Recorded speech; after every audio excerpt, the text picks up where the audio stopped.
د روح او د بدن منس کې څه تعلق دی؟ نو د روح او د بدن منس کې تعلق داسې دی لکه یو قالب وي او پاغه قالب کې یو شی جوړیږي. مثلا تاسو د خختو بټو ته کور شي، نو د خختو په بټو کې د اوسپنې یو قالب وي داسې، هغه قالب کې تپیره چې دی هغه خوره ورواچي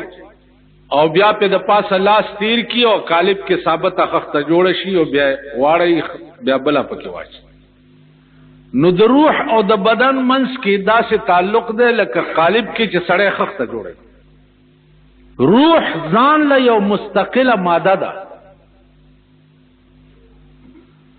ځان له یو مستقل جسم دی.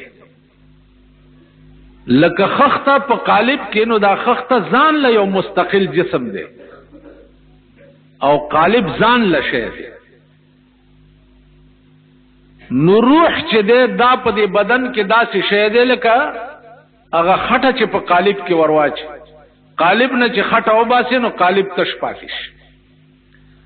دغسې روح چې د بدن نه وځي نو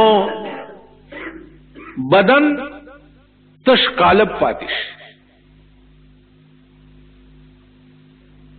دا تعلق دی د روح او د بدن په منځ کې.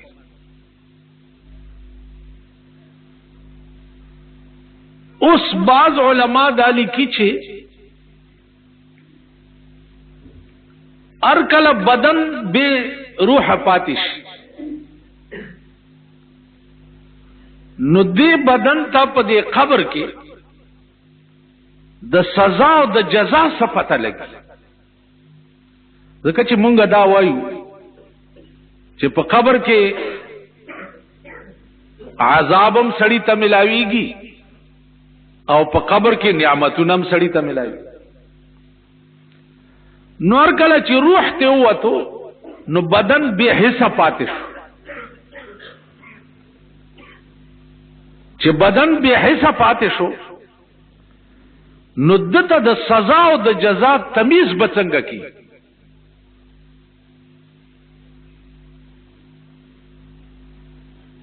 په دې خبرو عزیزانو لږ ځان پویول ځکه ضروری دي چې زمونږ دا زمانه ساجيبه غونډه ده.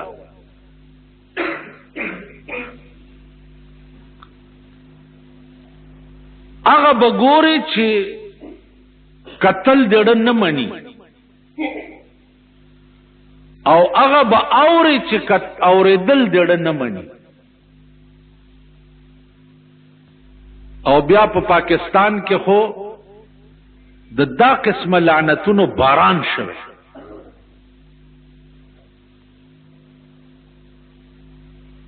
هغه ورځ یو خزه بیان ورکړیو چې سړی ته سلور خزه روا دي، نو خزو ته سلور مړونه ولې روان دي؟ پکار داده چې خزو تم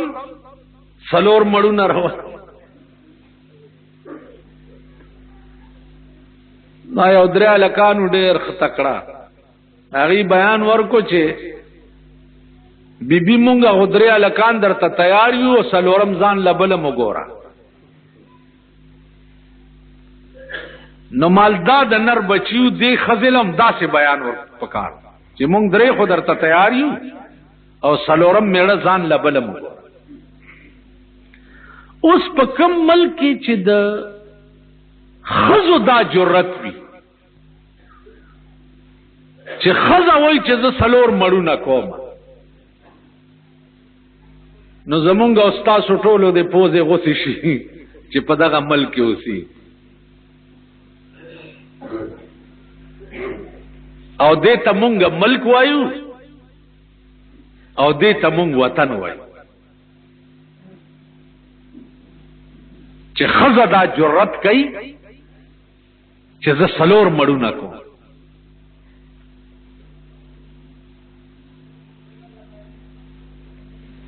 نو عرض میں داو چې اره بلا ستا په ملک د زمکه سر تر اغلی دا اره بلا چرتبا مولا را پیدا شي اعلان بو کی چې په قبر کې سوال او جواب نشتا، خلق به د خدای په قهر اختش شتا او نشتا او شتا او نشتا او شتا او نشتا. چرته بسه به یو پمفلټ شایع شي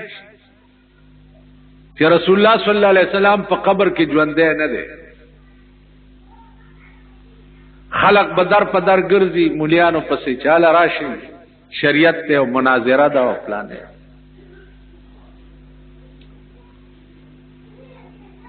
نو عرض میں داو چې په خبره ځان پویوي دا زمونږ ملک نن سبا د هرې فتنو باران شوه، دا سی فتنه نشته او نه پاتې ده تر اوسه پورې چا په دې ملک کې راښکاره شوه.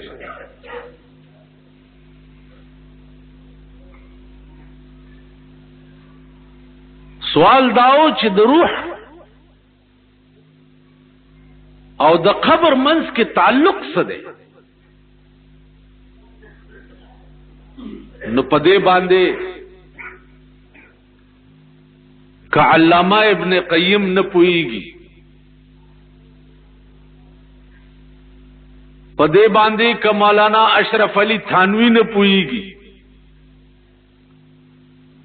پدې باندې که حضرت شاہ انور شاہ کشمیری رحمت اللہ علیہ نه پوئیږي،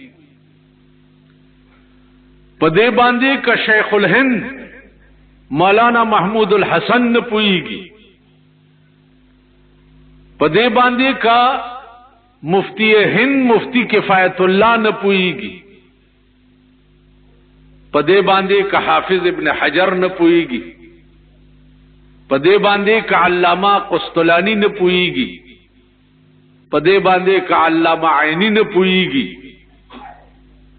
پدې باندې کا جلال الدین سیوطی نه پوئیږي. نو په سور لسوا کال رستو د پاکستان روټ اخلاص پی پوئی،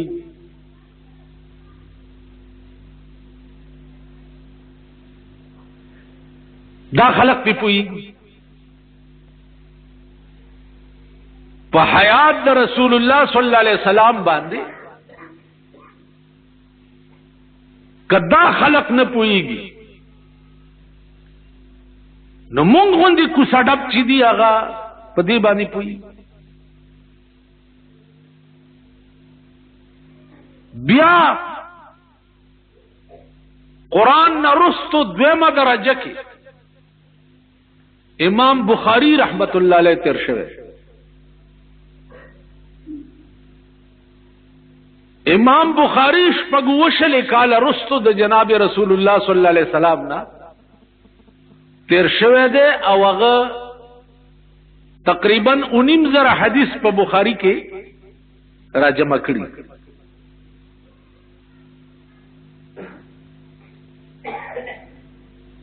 امام بخاری یو حدیث نقل کړي. امام بخاری هغه امام بخاری چې څو وخت کې وفات شو، نو د مرگ نرستو داغه د قبر ناشپگ میاشتې د مشکو د عنبرو لوګي راوړل.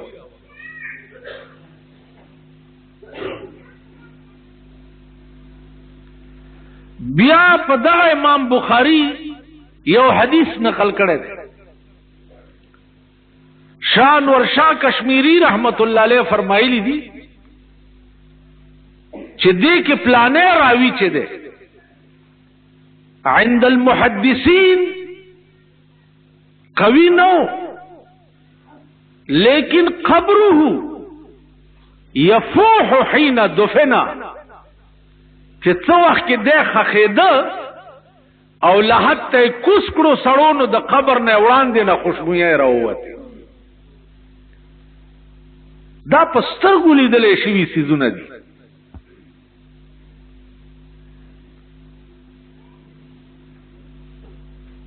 نو علامہ ابن قیم نا چا تپوسو کو چې دا قبرونه خو مونږه بعد وخت کې سپړلې دي،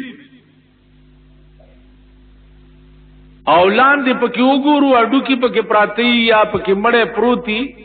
مونږ خو نه وینو چې دا قبر جنت ته او دا دوزخ ته یا پکې نعمت ته یا پکې عذاب ده هغه ورته وی چې تا سره یو سړی پروتي او ودی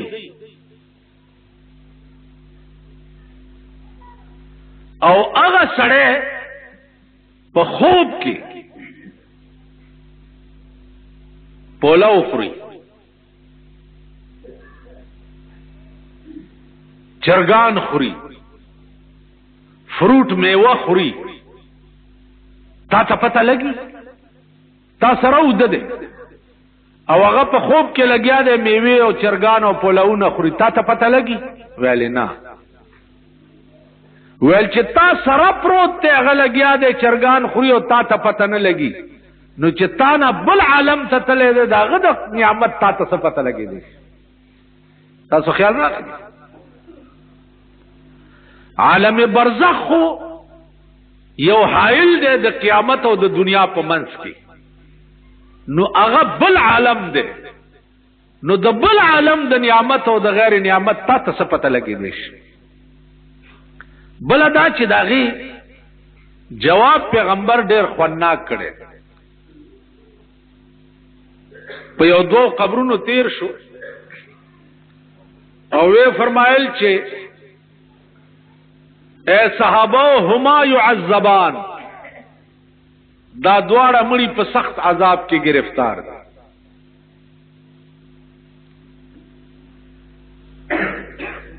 نو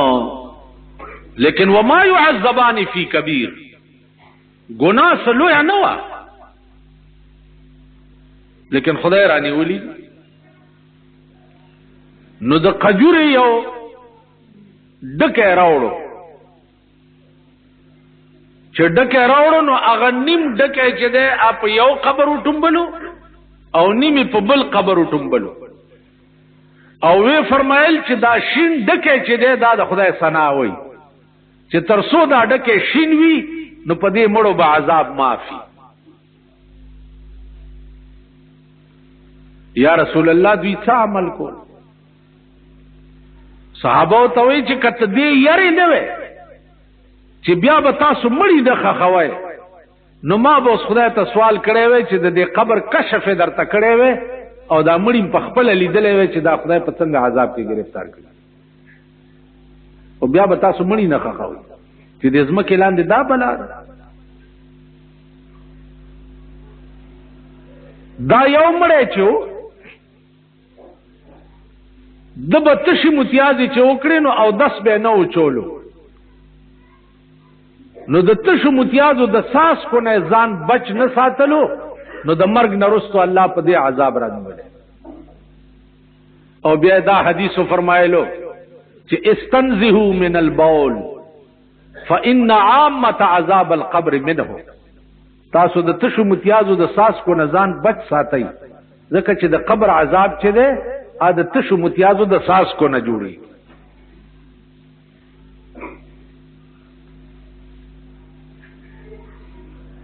او دا دویم مړی چې ده دا چغلی خورو د یو خبره یو تکوا او د بل خبره بل تکوا ستا خبره مال راوړي زما تعالی ضروري ما او تا په جنگ کې دې تماشا کوي په خدای باور وکړه چې بيدینه خلق خو پرېدا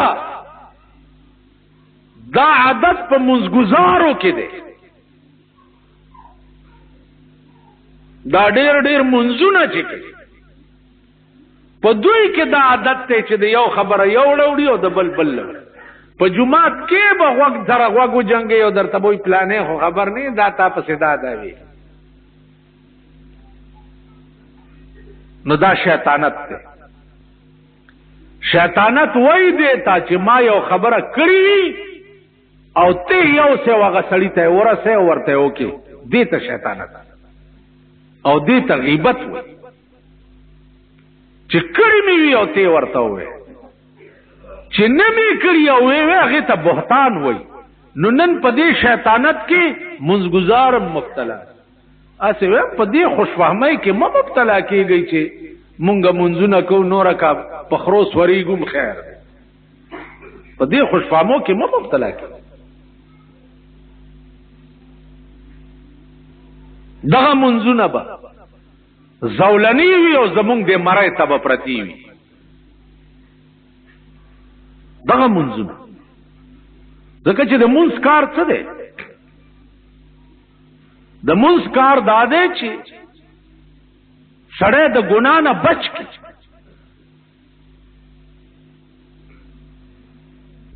مونږ منځ د ګناه نه بچ کی معلومیږي دا چې زمونږ منځ نه دی. په خدای باور وکړه چې د جمعات نه وځي او د کلی او د علاقې ویاڼه وګوري چې ګن پکې نخته ده او بونه ډکا ولاړه ده. دې ته سوچ کوئ ویاڼه وګوري ویاڼه او دغه ویاڼه دې ډکه روان غستو کولاو دې نکړه نوم بم دا منستا پا دے مخ درویشتے شی پا قیامت کی چاوینے ڈب ولاڑا وا گن پا کن خطے ہو تا ولی کولاو نکر او با کئی دا سی وائی بزرگان جمعے پورا سپیشل مسالے راوڑی ہو صاحب اتر متر مگلی ہو منکور سر وینے دا بلا ورزے ما ډکه راواغستو کولاوله مې نو زمونږ د مالی او سړی راغله دی مولانا صاحب دا څه کې دا خو د چواړیانو کار دی مال دی وخت کې زه چواړی یم او به کوي داسې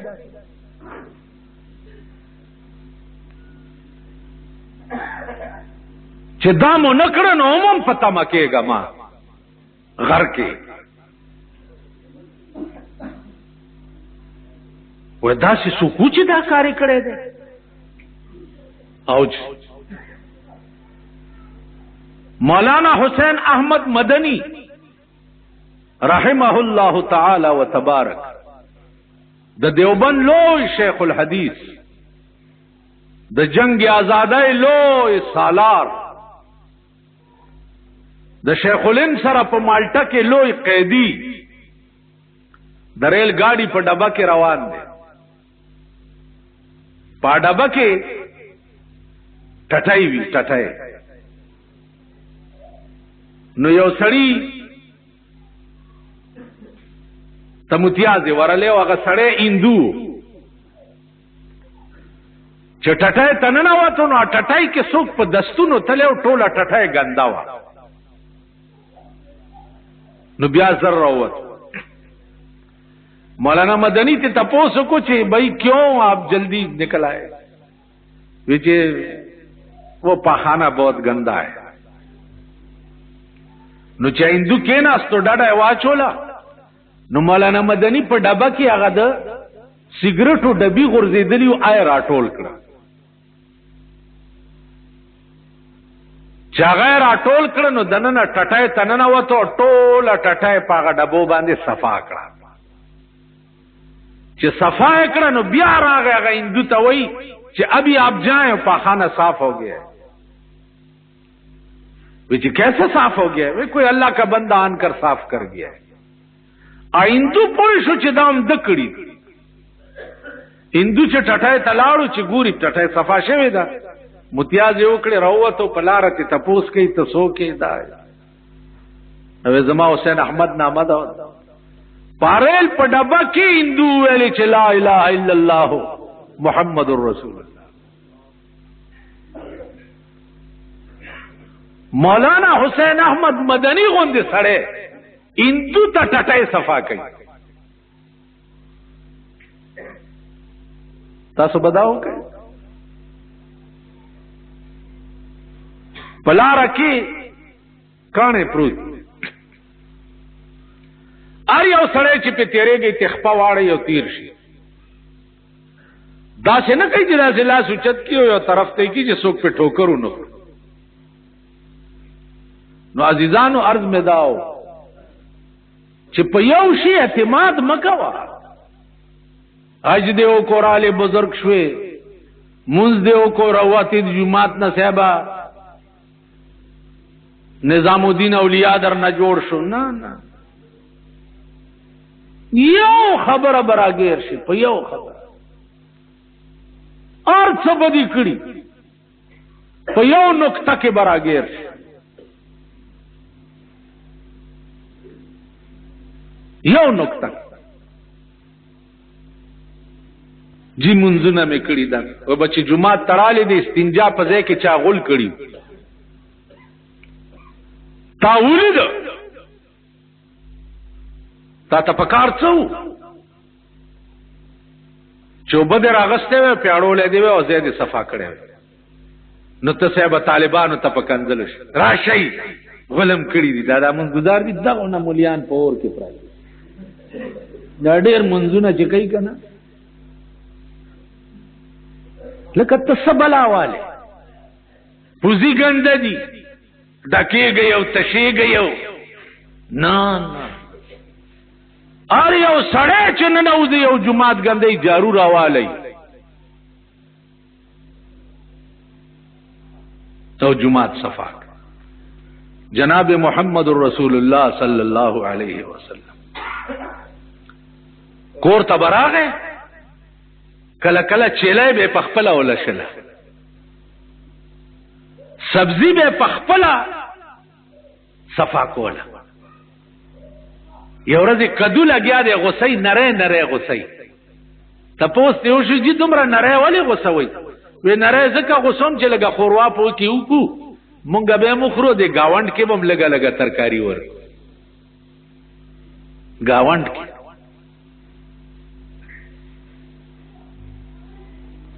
حضور صلی الله علیه وسلم کور کې زنانو سره د کور کار به پخپله کول. حضرت عمر فاروق رضی اللہ تعالی عنہ د قجورو په باغ کې ناشته او کمیس ټاکای ګډي د شام سفیر راغی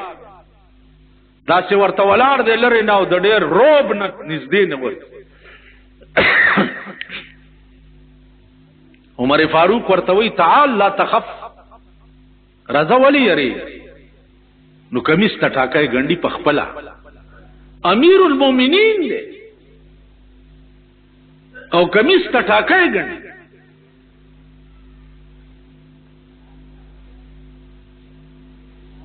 کور نو تبر نو 200 نوکران نو او د کمیس ټاکای پخپلا ګنډي لګیا.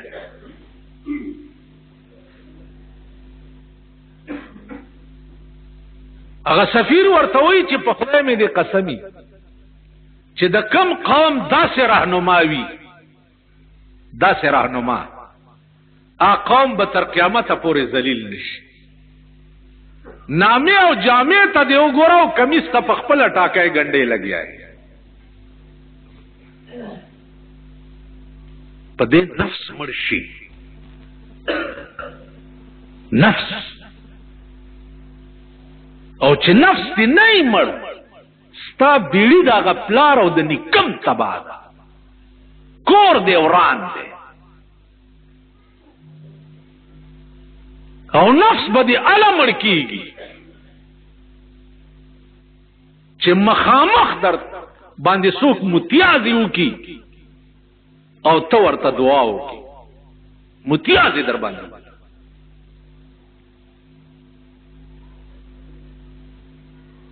تو بکې داسې جمعه ورځ د صاحب د ټول پاکستان جمعهتونه بډکی اله جمعه منځل راغی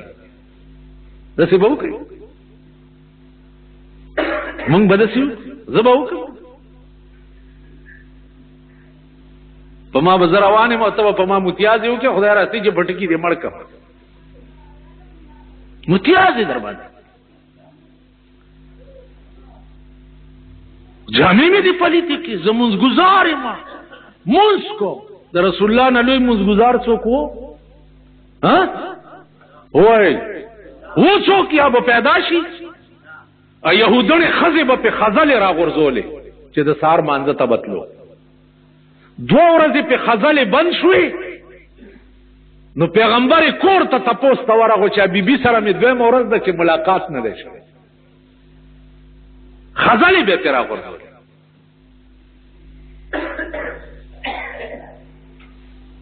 یو پیر ته یو سړی راغی شیطان پیر ورته وایي چې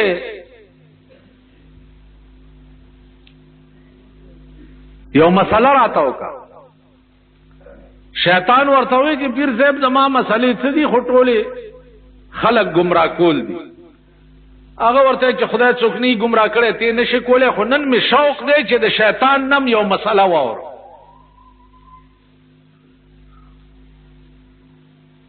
شیطان ورته وایي چې خدای پیر صاحب په خدای قسم چې ټیک مسله به درته نن کوم غلطوم دی نه ته خو پیرې خلق دلا سنا سپای صاحب سجدے درته لګي دعاګانې راته وکړه صاحب علم واملو زواو پلانې چل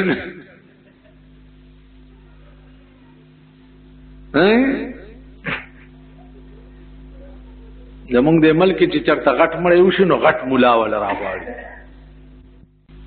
چې علماء محققین وایي چې روح هم مړکیږي او کنا په دې کې ډېر لوی باس دی د علماء محققینو او پکې د بعض ائمه اختلاف هم ډېر زیات بعض علماء وایي چې روح چې دی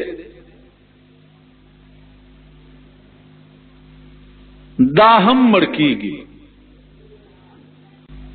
ځکه چې روح چې دی دا هم جسم دی او هر جسم لا قدرت فنا لیکلی دا نو لہذا روح چې دی دا هم جسم دی او دا به هم فنا کیږي او مړ کیږي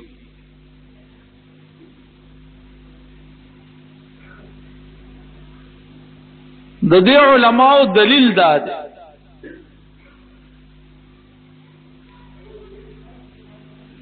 چې روح به ولې مړ کیږي ځکه چې قرآن وایي کل من علیها فان ويبقى وجه ربك ذو الجلال والإكرام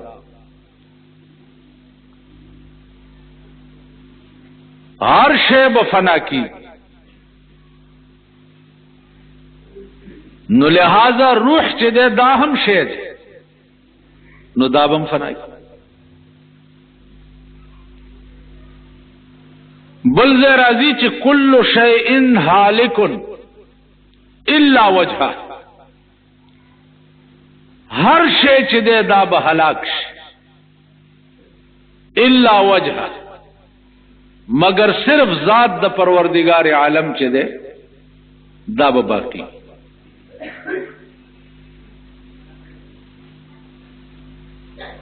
اس پدی کی ائمہ محققین حیران دی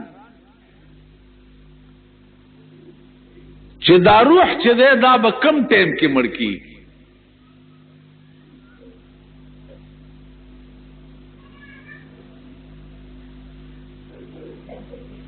نو پدی کی بیا گویا دیر ابحاث تی دا حضرات ائمہ محققین و ائمہ مجتہدین پدی کی دیر ابحاث چه دا روح چه دے دا با کم ٹیم کی مڑکی کچری روح دا جسم سره مڑشی ما په خبرو پوي گئی لګ ډېر که روح سره د جسم مرش نو بیا د قبر عذاب یا د قبر نعمتونه حدیث کې او روایاتو کې چراغلی دي دې سره به بیا څه چل کې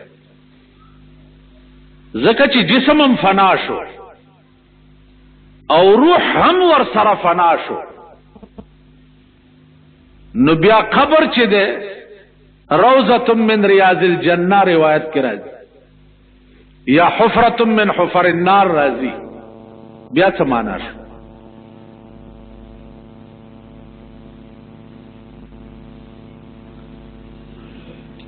علماء وايي چې خبره دادا چې د قران دی آیات ته سوچ وکړي.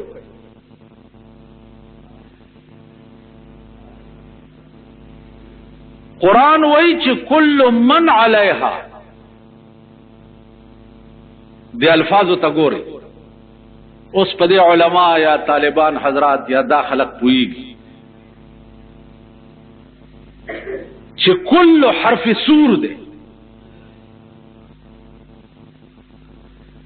استیعاب کوي د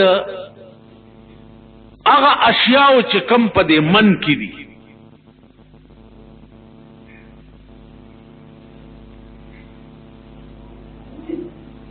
د کلو دا معنا ده لکه یو سړی تپوسو کی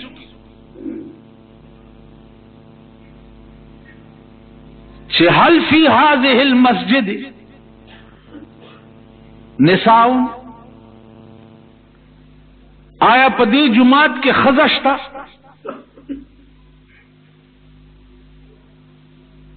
سړی سوال کوي چې هل فی هذا المسجد نساء، په دې جماعت کې ښځه شته؟ او زه د هغې جواب کې وایم چې لا بل كلهم رجال، نه بلکې ټول سړي دي. نو که یوه ښځه په دې جماعت کې ناستی نو زما دا كلهم رجال ټکی به صحیح شي؟ تاسو خیال راغی؟ نو کلو لفظ چه ده دا رانی سی ارغا افراد چه کم پدی من کی دی، کل من علیها طول اغا علیها چه پدی ازمک دا پاس دی فان اب فناش.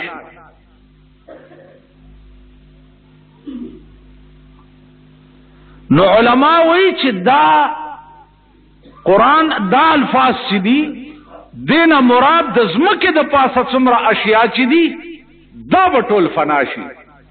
اما په اسمانونو کې چې دي اب لا ژوندي.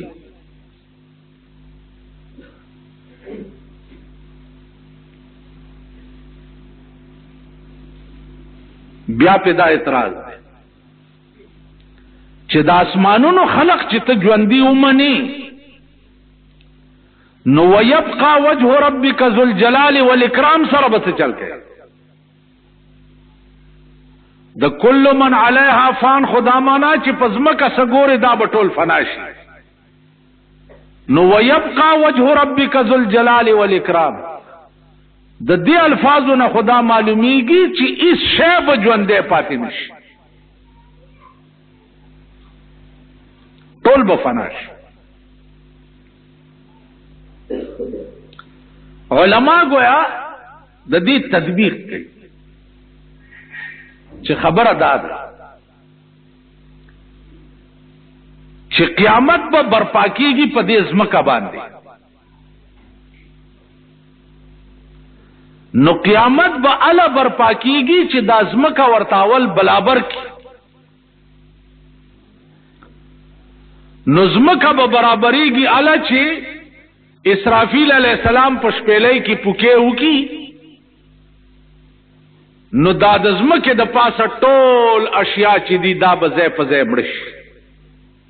او ختم شي. نو بیا به تر مشرق نه مغرب او جنوب نه شماله پورې په دې ټوله ځمکه باندې بلډوزر وګرځي او دا ځمکه به اواره شي. دا غرونه وغیرہ به د پاغوندو غوندې والوزي او ځای په ځای به اوار شي. قرآن کې راځي القارعة ما القارعة وما ادراك ما القارعة یوم یکون الناس کالفراش المبثوث. دا بنی آدم به د ملخانو په شان والوزي. وتكون الجبال كالعهن المنفوش او دا غرونه به داسې اوار شي لکه ډنډت شوی وړی چې څه وخت کې ډنډت کړی شي او بالکل پاش پاش او ذره ذره شي. دا غرونه به داسې اوار شي. نو چې ځمکه به اوار شي نو دې ځمکې د پاسه به بیا بله ځمکه وغوړېږي چا به د تانبې وي.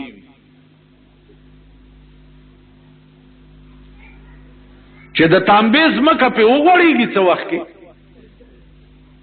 نو دا انور به دا انورونه عزیزانو جدید تحقیق اوس دا دی چې دا انورونه د دې ډېر افراد دي. ډېر افراد نو د دې ټولو انورونو د افرادو هغه شعاع چې دي هغه د دې ځمکې نه یو نیزه قدرې اوچتي ټول به را متوجي شي دې د تانبې ځمکې ته. نو دغه وخت کې به اسرافیل علیه السلام په شپېلی کې بل پوکې وکړي. چې بل پوکې وکړي نو په شپېلی کې به دا الفاظ ووایي. په شپېلی کې به الفاظ ووایي. لکه تاسو خو شپېلی میلی به ډېرې اورېدلي ستاسو د برکته یې مونږ هم اورو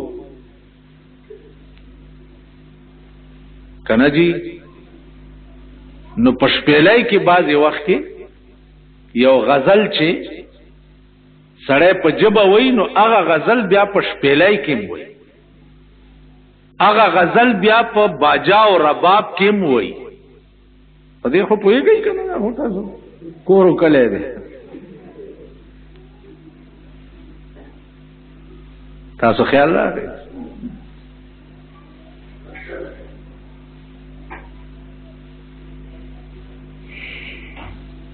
پخوا به مونږ وی چې کم ځای کې د سرود आवाज اورېدی کېده به نو حضرت عمر به په غوږونو کې ګوتې ورکړي او به وی چې دا आवाज چرته اورېدی کېږي نو التم لعنت وریږي. اوس په ایمان وایي چې داسې ځای چرته شته چې په پاکستان کې پې رحمت وریږي. دا جوماتونو کې هم رحمت نشته ځکه چې جومات سره یعنی هر سړی ډم شو. هر سړی ته چې ګورې ډم دی. که سوزکو والا ته ګورې بمباجې به پکې لګولي. کلارو والا ته ګورې ټیپ ریکارډرې به پکې لګولي. روان به لکه د دجال او د رستو کونې نه به د بمباجو आवाज راوځي. کلارو والا ګورې که ټرکونو والا ګورې که سوزکو والا ګورې. لا چې واده یې صاحبه موټرې چې جوړ کړی چې په هغې کې کم شی لګولې حیران بشي. نو یو لیونی نه دی چې سړی علاج وکړي. ملک ټول لیونی وطن ټول لیونی. اوس زه دې ووایم که نه چې زه ملا یم صاحبه زه ډولکي نه اورم ستا هغه نیکه به یم اوري خلاصېږي بچر. په کور کې دننه په کوټه کې به پروتې او په مالت کې به د دبلې غږېږي اورې جماعت کې به ناستې در سره به تېرېږي بازار کې به روانې کوم ځای به خلاصېږي. دا هغه زمانه ده چې رسول الله صلی الله علیه وسلم فرمایلی دي چې د آخر زمانه فتنو کې به جاذبیت وي. ته به وایې چې زه دې فتنې ته نه نږدې کېږم فتنه به د مقناطیس غوندې تا ځان ته راکاږي. فتنه به دې راکاږي او ځان کې به دې مبتلا کوي. ته وایه چې زه نه ورځم کنه فتنې به دې ځان ته راکاږي. 14 سنې دا هغه زمانه ده. نو د خدای د قهر نظر ته مو ګوره، نو داسې خو یې درته نه دی متوجه کړی. د قهر نظر داسې درته متوجه دی چې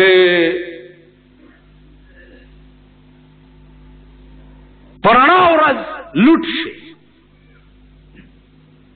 پرانا ورځ تباه شي، پرانا ورځ غرق شي، تپوس والا دې څوک نه وي، پوښتنې والا دې څوک نه وي.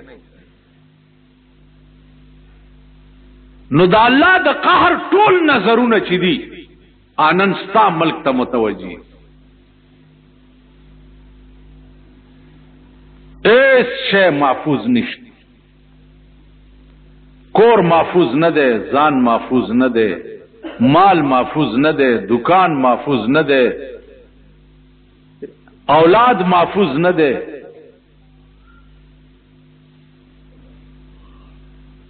هیڅ شی محفوظ نشته.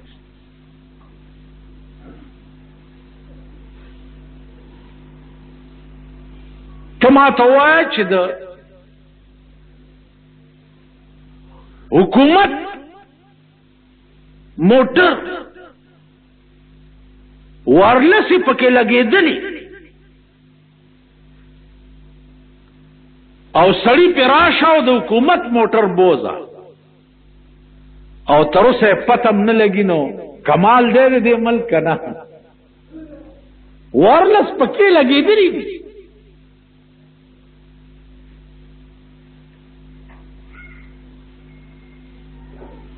تاسو خیال راغی؟ یو ښځه وه، زوی ورپسې روانو، ګنی لاس کې ورکړی و، تیرانه راغلی وه غریبه، څه سودا مودا پسې هغه زوی ته ورک شو. چې زوی ته ورک شو، دا ښځه اوس په دې بازار کې اوترې اوترې منډې وایي او صاحب چغې وایي چې و خلکو یو توره کټوخه بچای مې و، چینجن ګنای مې لاس کې ورکړی، خو چې ایسې مې وکاته های مې پر کور، را پسې را روانو چې رستو مې وکاته های مې پر کور. اوس به روانې او های به دې پر کوري، بیړي به دې غرقه شي. نو کوم قوم چې د خدای نه سرکش او باغي شي، هغه قوم نه د الله امن چې دی هغه اوچت شي. پولیس نشي راټینګولی، پولیس څه کولی شي؟ په پېښور کې تاسو وشمارئ، دار یو تاڼې آبادي چې دا 15 لکه آبادي ده، او په تاڼه کې 20 سپایان او 2 پکې تاڼېداران. نو په 20 سپایان او 2 تاڼېدارانو 15 لکه خلک راټینګي. نو د الله امن چې دی هغه د ملک نه اوچت شي. چې د الله امن اوچت شي نو انجام دای لکه نن ستا د ملک چې کوم انجام. چرته خدای په ډزو رانیولي، چرته خدای په بمونو رانیولي،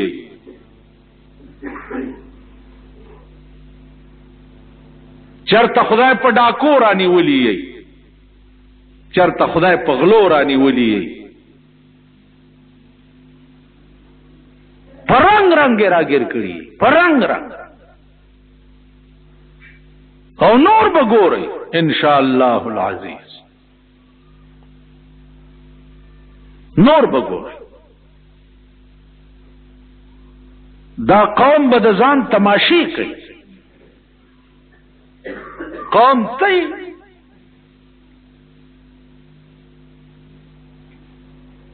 ته ملکی او ته قوم، تاسو خو د منډۍ غویان یې.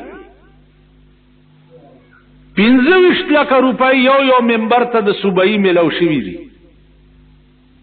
25 لکه ممبران څه کوي؟ په علاقه کې د کونډې رنډې، یتیم، خوار، غریب، اوږي تږي، نهر دا تپوس نه کوي چرته دیرو ته دیوالونه وهي او چرته په سړکو فټپاتونه جوړي. د ملک ته د فټپات ډیر ضرورت دی.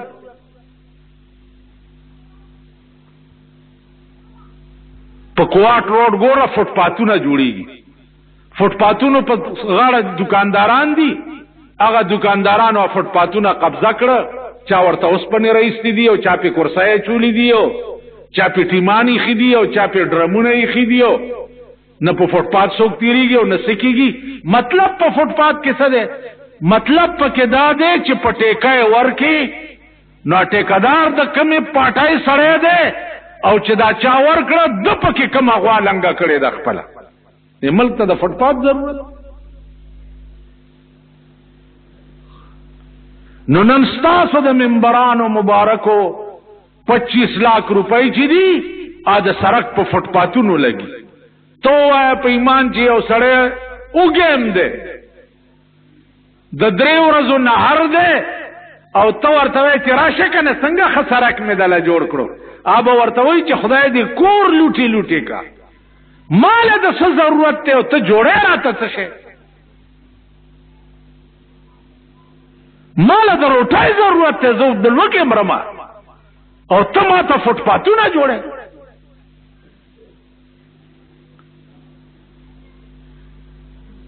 دا زمونږ ملک دی. په ایمان درته یم که پې شرمېږي، دا زما تقریر دی، دا د هرې جمعې تقریر چې د چا متعلق زه څه ووایم دا سی ای ډي والا د ډایري په شکل کې د هغه په میز کېږي. زما دا جومات چې دی دا ډېر خطرناک جومات دی. ټولې دنیا نه پابندي سی ای ډي اوچته شوې ده، خو دوی ته ویلي دي چې د دې جومات خیال کوئ، دی کې مولا چې دی هغه ګوریله دی، چېرته ملک ایټم بم دی، ملک قرآن نه کي. خیال م راغی دا ډیری ورته په میز کېښوی شي چې ستا متعلق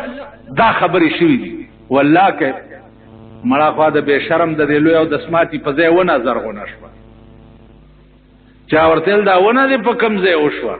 ویل ښه ځای کې وشوه، سوري لاندې بیا کښېنم. دا هغه بې شرم،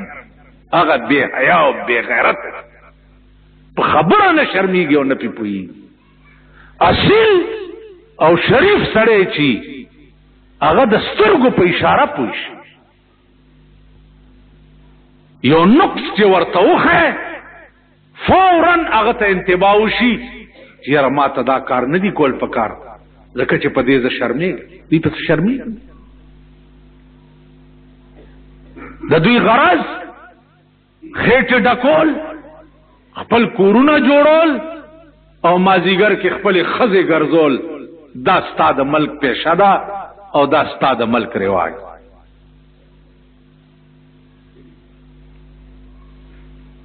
پرون یو سړی موټر کې په مخه راغی، ما نه تپوس کړی چې د بی بی فاطمې د ستر بیان راته وکړه. نو ما ورته لوی تقریر وکړو چې بی بی فاطمه چې وه چې وفات کېده وصیت یې وکړو چې زما جنازم چې د ورځې اوچته نه کوي، زما جنازه به د شپې اوچته وای او زما د کټ د پاسه به ډولۍ غوندې جوړوي او په څادرې به غوړوي چې زما د کپن ټوټم چېرته پردی سړی ونه ګوري. پرون همغه سړی په مخه راغی، بلکل بربنډه ښځه ځان سره مخکې سیټ کې کېنولې وه، په یو لاس سټیرنګ تاولو او په بل لاس یې ښځې سره خبرې داسې کولې. ما ته چې داسې وکړه سترګې ټیټې کړې. دا هغه ملک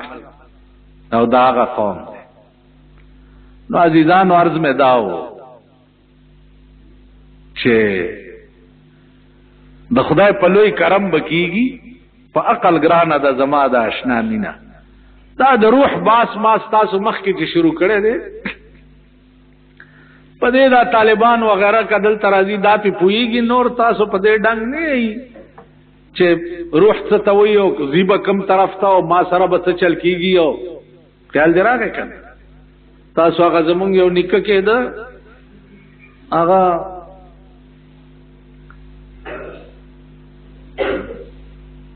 زما نیکه ته ویلې چې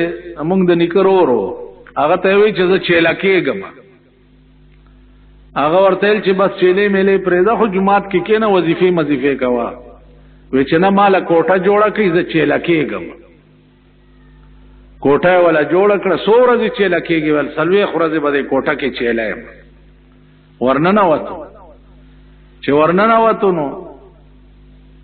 چې یو لاس ورځ تیرې شو چا بار आवाज وکړو چې د ګل شیر کاکا نو اسې چې دغه چاوالو پسرو وینو رنگ دا د چامسای په وګدا ور پسې راوته چې دا چا کړه د خور او مور اني کدي مې ورته چې ما چيلا دې خراب چيلا به کار کوي نو سره لپړ تاسو دا ګل شیر رونه جمعات کې چيلم یې یو بزرګانم یې یو نیکانم یې د پیشو رونه یو مونږه وای پیشو ترغه پورې شیخای چې په مګو نه یې پیخ پیشو بزرګ او نیک د تور ته مګ اوخه بیا د دې حال ګور مونږه هغه یو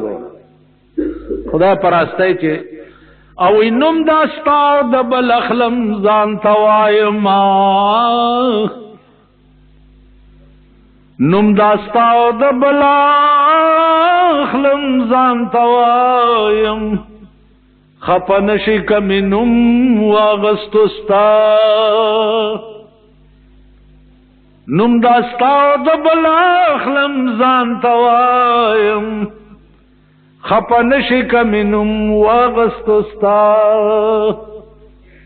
داستاو دبل نامالم وین زان تا چه مونگ ټول پا دی عظیم قهر گرفتار زمونگ ټولو دا حالات نو روح علماء لیکي چې روح چې دا باوم مړکی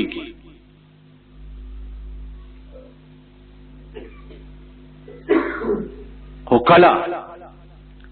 دویم आवाज چې په اسرافیل علیہ السلام په شپېلې کې وکي اغه شپېلې کې بدا الفاظ وای چې او زړو شو غوخو او زړو شو اډوکو او خاور سره مکس شوی غوخو اډوکو راپور ته شي او روان شي شام له د پاره د حساب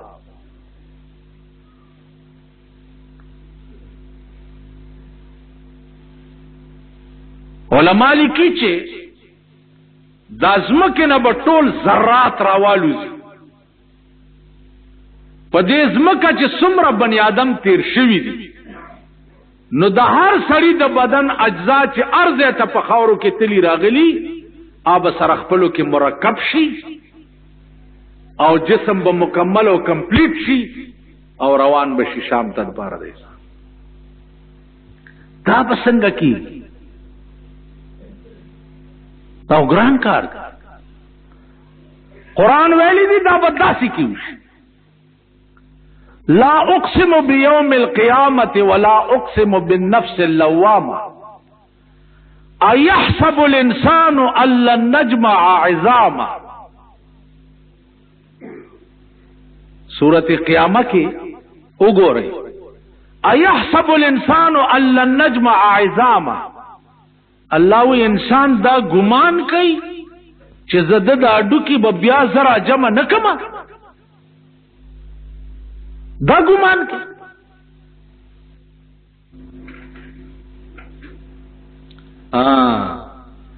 فاذا برق البصر اوس چې دا بدن دې کمپلیټ جوړ شي او د زمکه نروزي او روانه نظمکه به د تانبیوی نور بیاو نیزو چتی نو اللہ فرمائی یقول الانسان یومئذ این المفر انسان با پدغه ورځ باندې وای این المفر خدای چرتم د تخت لار شته کنيشتا کم خواو تخت یا الله دې سختای نه با بچکیګم څنګه نو आवाज به ورته وشي چې کلا لا وزر الى ربك يومئذ المستقر خلاصې دې چرته شي نن زید قرار صرف یو د خدای مخه ده چې تبه ورځي بل لار دی نشته نو عزیزانو عرض داو چې دغه وخت کې به روح سره د جسمه کمپلیټ شام تروانی او حساب بکی اوس خبر لند غوندم پویوم چې روح چونکی یو جسم دی آیا دا بم مړکیږي او کنا کم علما چې محققین وایي چې نه به مړکیږي د دې دا معنا ده چې روح به تر قیامت پورې نه مړکیږي روح به ژوندې ٹھیک شو بدن به ختم شي روح به ژوندې کم علما چې وایي مړکیږي به نو مړکیږي به دا معنا چې ويبقى وجه ربك ذو الجلال والاکرام دا قضیه به ال رښتیا کیږي چې پزمکه او اسمان او په دې کائنات کې ایس روح والا جسم باقی پاتې نشي ټول فناش نو په دویمه شپېلې د اسرافیل به څه ختم شي